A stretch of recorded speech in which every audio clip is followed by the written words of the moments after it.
ഞാനിപ്പോൾ പറയാൻ വന്നത് ചാനലുകാരെ കുറിച്ചിട്ട് കുറച്ച് കാര്യങ്ങൾ പറയാനാണ് വന്നത്. കാരണം എല്ലാ ചാനലുകാരുമല്ല, വളരെ കുറച്ച് റെയറായിട്ടുള്ള ആൾക്കാരുടെ സ്വഭാവ രീതികൾ പറയാനാണ് വന്നത്. അതും മെയിനായിട്ട് ക്യാമറ പിടിക്കുന്ന ക്യാമറമാൻമാരുടെ കാര്യമാണ്.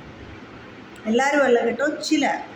അതായത് ഇപ്പോൾ ആർട്ടിസ്റ്റായാലും ശരി, സാധാരണക്കാരായാലും ശരി, നമ്മൾ ഒരാളുടെ വീഡിയോ എടുക്കുമ്പോൾ നിങ്ങളും ശ്രദ്ധിച്ചിട്ടുണ്ടാവും, ചിലപ്പോൾ പലരും നോട്ട് ചെയ്തിട്ടുണ്ടാവും, ചിലപ്പം ബ്രെയിൻ വർക്ക് ചെയ്ത് ആലോചിച്ച കാര്യമായിരിക്കാം. നമ്മൾ വീഡിയോ പിടിക്കുമ്പോൾ പ്രത്യേകിച്ച് ലേഡീസിൻ്റെ ശരീരഭാഗങ്ങൾ എവിടെയെങ്കിലും ഒരല്പം ഡ്രസ്സ് മാറിക്കിടക്കുകയോ വസ്ത്രങ്ങൾ അങ്ങോട്ടും ഇങ്ങോട്ടും നീങ്ങിക്കിടക്കുകയോ അല്ലെങ്കിൽ ഏതെങ്കിലും നമ്മുടെ ഒരു ശരീരഭാഗം പ്രത്യേകിച്ച് അവർക്ക് കാണാനിടയായാൽ ക്യാമറ ട്യൂൺ ചെയ്യുന്നത് കറക്റ്റ് അവിടേക്ക് തന്നെ ഇതിങ്ങനെ ഒരു മിന്നായം പോലെ മുഖം അതിൻ്റെ ഇടയിൽ കൂടെ വരും. എന്നാൽ കൂടുതൽ അവർ ട്യൂൺ ചെയ്യുന്നത് നമുക്കത് ശ്രദ്ധിച്ചറിയാൻ പറ്റും. അവരുടെ മാറിടമാണെങ്കിൽ മാറിടം, അല്ല കഷമാണെന്നുണ്ടെങ്കിൽ കഷം, വയറിൻ്റെ ഇടുപ്പ് സൈഡാണെന്നുണ്ടെങ്കിൽ ഇടുപ്പ് സൈഡ്, പൊക്കളാണ് കാണുന്നതെന്ന് പച്ചയ്ക്ക് പറയുകയാണ്, പൊക്കളാണ് കാണുന്നതെന്നുണ്ടെങ്കിൽ അങ്ങനെ, അല്ലെങ്കിൽ നമ്മുടെ ഷോൾഡർ കൈയില്ലാത്ത അങ്ങനത്തെ ഉടുപ്പ് സംഭവം എവിടെയാണ് കാണുന്നതെന്ന് വെച്ചാൽ അവിടെ ഇങ്ങനെ പോകും ക്യാമറ കണ്ണും കൊണ്ട് ഇങ്ങനെ ട്യൂൺ ചെയ്യും. ഇല്ല, അവിടെ അത്രയ്ക്ക് അങ്ങ് വീഡിയോ പിടിച്ച് എടുത്ത് ജനങ്ങളെ കാണിക്കാനായിട്ട് അവിടെ എന്തിരിക്കുന്നതെന്നാണ് ഞാൻ ചോദിക്കുന്നത്. ഇവരുടെ അമ്മയ്ക്കും പെങ്ങന്മാർക്കും ഇരിക്കുന്ന തന്നെയാണല്ലോ മറ്റുള്ള പെൺകുട്ടികൾക്കും ഉള്ളത്. ഒരു ആർട്ടിസ്റ്റ് ആവട്ടെ, അല്ലാത്തവരാവട്ടെ, സാധാരണക്കാരാവട്ടെ, എല്ലാം പെൺകുട്ടികൾ തന്നെയാണ്. എല്ലാവർക്കും ഒരേപോലെ തന്നെയാണ് ഇരിക്കുന്നത്. അവിടെ സ്പെഷ്യലായിട്ടൊന്നുമില്ല. ഈ ക്യാമറയിൽ ചിലപ്പം പൊങ്കാല വീഡിയോസ് ആയിരിക്കും, ചിലപ്പം വേറെ എന്തെങ്കിലും ആർട്ടിസ്റ്റുമാരാണോ അല്ലെങ്കിൽ എന്തെങ്കിലും സീരിയസ് ആയ കാര്യങ്ങളായിരിക്കും, അല്ലെങ്കിൽ ഒന്നും വേണ്ട ഒരു പടത്തിൻ്റെ റിവ്യൂ ചോദിക്കുന്നതായിരിക്കും, അല്ലെങ്കിൽ അവർ ചിലപ്പോൾ എന്തെങ്കിലും ഒരു ഉദ്ഘാടനത്തിന് എന്തെങ്കിലും ഒരു ആവശ്യത്തിന് വന്നതായിരിക്കും. അപ്പോൾ പോലും ഈ ശരീരഭാഗം എവിടെയാണോ കാണുന്നത് അവിടെ ഇങ്ങനെ ട്യൂൺ ചെയ്ത് പോയി പിടിച്ച് അത് മെയിനായിട്ട് അവർ പോസ് ചെയ്ത് അതിനെ അങ്ങ് ഭയങ്കര എന്തോ സംഭവമാക്കി അങ്ങ് എടുത്തങ്ങ് വെക്കും. അല്ല, എനിക്കറിയാൻ മേലാഞ്ഞ് ചോദിക്കണതാണ്, ഈ ക്യാമറമാർക്ക് ഇത്രയും ആർത്തിയോ? ഒന്നും കാണാതെ കിടക്കുവാണോ? അല്ല, എങ്കിലും ഞാൻ അത്രയ്ക്ക് ക്ഷാമമാണോ? ഒരുപാട് വീഡിയോകൾ ഞാൻ നോട്ട് ചെയ്തിട്ടുണ്ട്. നോട്ട് ചെയ്ത ഒരുപാട് വീഡിയോകളിലൊക്കെ മെയിനായിട്ട് നമുക്ക് നോക്കിയാൽ മനസ്സിലാവും, ആകർഷിച്ചവർ കൊടുത്തിരിക്കുന്നത് ഈ ലേഡീസിൻ്റെ ശരീരഭാഗങ്ങൾ എവിടെയെങ്കിലും ഒരല്പം ഡ്രസ്സ് മാറിക്കിടക്കുകയോ അല്ലെങ്കിൽ ഡ്രസ്സിൻ്റെ ഇടയിൽ കൂടെ കണ്ടാലും മതി. ഒരു ഷിഫോണിൻ്റെ സാരിയോ അങ്ങനെ ഒരു കണ്ണാടിയുള്ള സാരിയാണ് കൊടുത്തിരിക്കുന്നതെന്ന് വെച്ചോ, അതിൻ്റെ ഇടയിൽ കൂടെ വയറൊന്ന് കണ്ടാൽ മതി ഒരല്പം, അത് ട്യൂൺ ചെയ്ത് പിടിച്ചു. കഷ്ടം. അല്ല, അറിയാൻ മേല ഞാൻ ചോദിക്കുന്നത്, ഇത്രയ്ക്ക് ക്ഷാമമാണ്. ഇങ്ങനെ വീഡിയോ പിടിക്കാൻ നടക്കുന്നത് എന്തിനാ?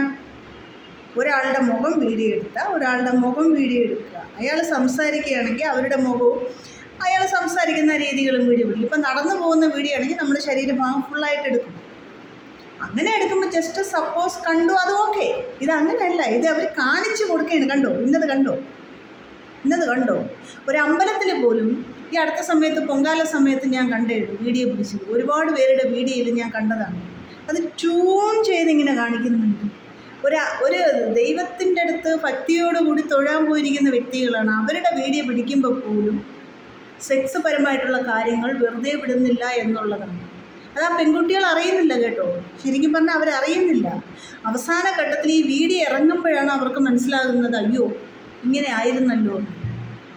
അപ്പം നമ്മളിങ്ങനെ നിൽക്കുമ്പോൾ നമ്മൾ പെട്ടെന്ന് ഓർക്കത്തില്ല. പല കാര്യങ്ങളിൽ നമ്മൾ നിൽക്കുമ്പോഴായിരിക്കും ഒരാൾ വീഡിയോ കൊണ്ടുവരുന്നത്, ഒരു വീഡിയോ എടുക്കട്ടെ എന്ന് ചോദിച്ചിട്ട്.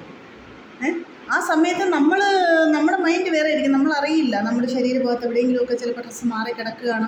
അത് വീഡിയോ എടുക്കാൻ വരുന്നവരാണ് പറയേണ്ടത്. ഒരു പെങ്ങന്മാരെ പോലെ കണ്ടിട്ട്, അല്ലെങ്കിൽ ഒരു കൂടപ്പിറപ്പിനെ പോലെ കണ്ടിട്ട്, അല്ലെങ്കിൽ ഒരു സുഹൃത്തിനെ പോലെ കണ്ടിട്ട് രാജ്യം മുഴുവൻ ഓടുന്നതാണിത്. പലരും കാണുന്നത്, 10,000 കാണുന്നതാണ് സംഭവം. അപ്പോൾ എന്തെങ്കിലും ഒരു ഫാൾട്ട് ഉണ്ടെയാ സഹോദരി, അത് അങ്ങനെയല്ല ഇങ്ങനെയാണ്, അതൊന്ന് കുറച്ച് ക്ലിയർ ചെയ്തിടുമോ ഒരു വീഡിയോ എടുക്കാൻ എന്ന് പറഞ്ഞിട്ട് വേണം വീഡിയോ എടുക്കാൻ. അതാണ് നിൻ്റെയൊക്കെ മാന്യത. അല്ലാതെ ഒന്നും പറയാതെ ഒരു വീഡിയോ എടുത്തോട്ടെ എന്ന് ചോദിച്ചിട്ട് അങ്ങ് ചാടിക്കയറി വീഡിയോ എടുത്തിട്ട് മറ്റത് മാത്രം അങ്ങ് പോസ്റ്റ് ചെയ്ത് കാണിക്കുകയല്ല ചെയ്യേണ്ടത്. അതൊക്കെ ശരിക്കും പറഞ്ഞാൽ എന്താണ്, പച്ചയ്ക്ക് പറഞ്ഞു കഴിഞ്ഞാൽ ഞാൻ ഇവിടെ പറയുന്നില്ല, വിവരമില്ലായ്മ എന്ന് വേണം പറയാം. ഇത് വിവരമില്ലായ്മ എന്നൊന്നുമല്ല. നല്ലൊരു ഹോട്ടലിൽ കയറി ചാപ്പാടടിച്ചാൽ ഈ ബുദ്ധിയില്ലായ്മയൊക്കെ മാറും എന്നാണ് എനിക്ക് പറയാനുള്ളത്. ഇതൊന്നും ഞാൻ പറഞ്ഞത് കൊണ്ട് ഈ നാട് നന്നാവാൻ പോകുന്നില്ല. ഞാനിങ്ങനെ പറഞ്ഞതുകൊണ്ട് ഇനി അടുത്ത് ക്യാമറയിൽ വീഡിയോ പിടിക്കുന്നവർ നന്നാക്കുമെന്നും കരുതണ്ട.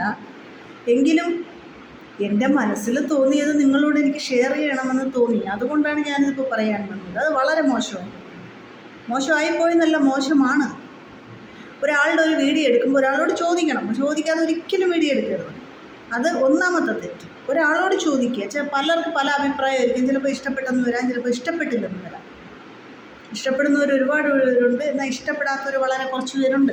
വീഡിയോയിലൊന്നും വരാൻ താല്പര്യമില്ലാത്തവരും അങ്ങനെയൊക്കെ ഉണ്ട്. അപ്പം ചോദിക്കണം, ജസ്റ്റ് ഒരു വീഡിയോ എടുത്തുവിട്ടെ, നിങ്ങൾക്ക് താല്പര്യമാണോ, ഞാൻ ചാനലിൽ ഇന്ന വീഡിയോ ചെയ്യുന്ന ആളാണ്, നല്ലൊരു വീഡിയോ അങ്ങനെ ചോദിച്ചിട്ട് വേണം വീഡിയോ എടുക്കാൻ. ചോദിക്കണം കേട്ടോ. ചോദിക്കാതെ ഒരിക്കലും എടുക്കരുത്.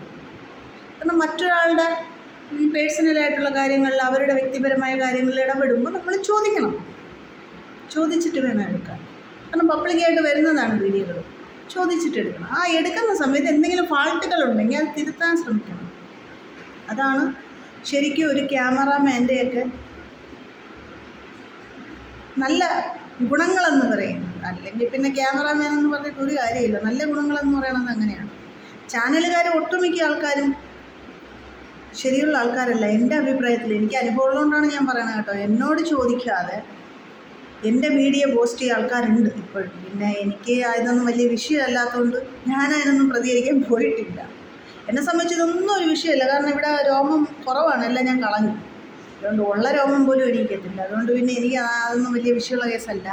അതുകൊണ്ട് ഞാനതങ്ങ് കിട്ടും. പക്ഷേ എല്ലാവരും അങ്ങനെയല്ല. ചോദിക്കണം. ചോദിച്ചിട്ടേ ചെയ്യാവൂ. ഒരു 5 പേര് വന്ന് ചാനലുകാർ വീഡിയോ എടുക്കും. ഈ 5 പേരുടെ ചാനൽ വീഡിയോ അവിടെ ഇരുന്ന് വീക്ഷിക്കും. ഇങ്ങനെ കസാരയിൽ ഇരുന്ന് കമ്പ്യൂട്ടറിനകത്ത് നോക്കിയിട്ട് അറ്റവും മൂലവും കണ്ടെത്തിയിട്ട് അതൊരു വെള്ള പേപ്പറിൽ എഴുതിയിട്ട് ഇവരുടെ ചാനലിൽ ഇത് വായിച്ചുകൊണ്ട് ഇവർ തന്നെ അങ്ങ് സ്വന്തമായിട്ട് ഇടയണം.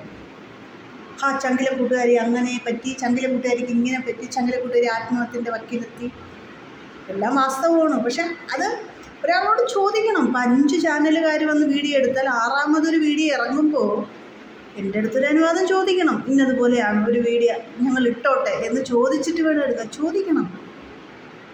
ചോദിക്കാതെ എടുക്കരുത്. അത് ഏതൊരു കാര്യമായാലും അടുത്തൊരാളുടെ സാധനം എടുക്കുമ്പോൾ ചോദിക്കണം. അത് തെറ്റാണ്, വളരെ തെറ്റാണ്. അപ്പോഴാണ് കള്ളനാവുന്നത്. ചോദിക്കാതെ നമ്മൾ ചെയ്യുമ്പോൾ കള്ളനും കളിയാവും, അല്ലേ? മോശക്കാരായിട്ട് ചിത്രീകരിക്കും. അപ്പോൾ ഈ അടുത്ത സമയത്ത് വളരെ ഞാൻ ഇങ്ങനെ കണ്ടുകൊണ്ടുവരുന്ന മിക്ക വീഡിയോകളിലും പെൺകുട്ടികളുണ്ടെന്നുണ്ടെങ്കിൽ അവരെ വളരെ വൾഗറായിട്ട് അതിനെ എടുത്തങ്ങ് ഭയങ്കര സംഭവമാക്കാൻ ഇവർക്ക് ഭയങ്കര ഒരു എന്താ പറയുക, ഇവർക്കെന്തോ നിധി കിട്ടിയതുപോലെയാണ്. അങ്ങനെയൊക്കെ ക്യാമറ പിടിച്ച് വീഡിയോ എടുക്കുമ്പോൾ മാന്യമായിട്ടുള്ള പെൺകുട്ടികൾ അതിലൊരുപാടുണ്ട്. അവരെ ഒന്നും അറിയുന്നില്ല. ഈ വീഡിയോ ചാനലിൽ ഇറങ്ങി കഴിയുമ്പോൾ അയ്യോ ഇങ്ങനെയൊക്കെ സംഭവിച്ചു, ഇറങ്ങിപ്പോയി, പിന്നെ ഇനി എന്ത് ചെയ്യാൻ പറ്റും? ഒന്നും ചെയ്യാൻ പറ്റത്തില്ല. എന്നാൽ അങ്ങനെ നടക്കുന്നവരുടെ വീഡിയോ എടുത്തു കഴിഞ്ഞാൽ അവർക്കതൊരു പരാതിയില്ല, വിഷയമില്ല. അതേസമയത്ത് മാന്യമായിട്ട് നടക്കുന്ന പെൺകുട്ടികളുടെ വീഡിയോകൾ എടുക്കുമ്പോൾ വളരെ ഡീസൻ്റായിട്ട് തന്നെ എടുക്കണം. അത് ശ്രദ്ധിക്കേണ്ട ഒരു കാര്യം. ശ്രദ്ധിക്കാതിരുന്ന പണി എട്ടിൻ്റെത് ഉടനെ വരും. പണ്ടൊക്കെ എന്ന് പറഞ്ഞാൽ പണി ട്രെയിനൊക്കെ കയറി സൈക്കിളിലോ ട്രെയിനിലോ നടന്നൊക്കെയാണ് പോലെ. ഇപ്പം അങ്ങനെയല്ല, ഫ്ലൈറ്റ് പിടിച്ചാണ് പറഞ്ഞത്. ഫ്ലൈറ്റ് പിടിച്ചു എന്ന് പറഞ്ഞ് താഴെ വന്നത്. പണി വരുന്നത് പോലും നമ്മളറിയില്ല. ഒന്ന് കണ്ണടച്ച് തുറക്കുന്നതിന് മുമ്പ് പണി വീട്ടുമുറ്റത്ത് വന്നിരിക്കും.